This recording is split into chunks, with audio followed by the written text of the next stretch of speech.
జహింద్ ఒక మెసేజ్ వచ్చింది. బ్రోకర్కి మనీ కడితే ఆర్మీలో జాబ్ వస్తుంది. ఆర్మీలో అలా ఉండదు. నాకు జరిగిన స్టోరీ చెప్తా వినండి. ఎగ్జామ్కి ముందు కొంత అమౌంట్ మాట్లాడుకుంటారు.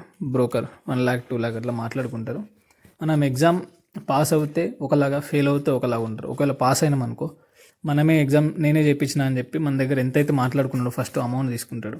ఒకవేళ ఫెయిల్ అవుతే సేమ్ ఠాగూర్ సినిమాలో డాక్టర్ లాగా బయటకు వచ్చి, సారీ అమ్మా వేకెన్సీస్ ఎక్కువ లేవు, అందులో కూడా ఎన్సీసీ వాళ్ళు స్పోర్ట్స్ కోటా వాళ్ళు ఉండడం వల్ల మనకి రాలేదు, నెక్స్ట్ టైం మీరు రండి, తప్పకుండా మీకు 100% జాబ్ వచ్చేలా చేస్తామంటారు.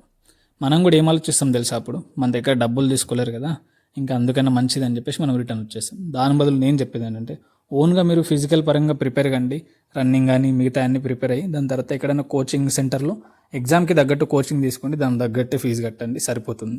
అండ్ ఈ 2025లో SSC/GD నోటిఫికేషన్ వచ్చింది, ఆల్రెడీ రిలీజ్ అయింది, అప్లికేషన్ కూడా స్టార్ట్ అయింది. December 1 నుంచి December 31 వరకు. ఎలిజిబిలిటీ ఇందులో మేల్ ఫీమేల్ ఇద్దరు 10+2 పాస్ అయి ఉండాలి. 25,000+ వేకెన్సీస్ ఉన్నాయన్నమాట. మంచి అవకాశం, ట్రై చేయండి. All the best. ఆర్మీ విషయంలో బ్రోకర్స్ మాటలు అస్సలు వినకండి, మింగేస్తాం. ఏదైనా డౌట్ ఉంటే కామెంట్ చేయండి, మెసేజ్ చేయండి, రిప్లై ఇస్తాను. జై Hind, thank you, love you all. జై హింద్.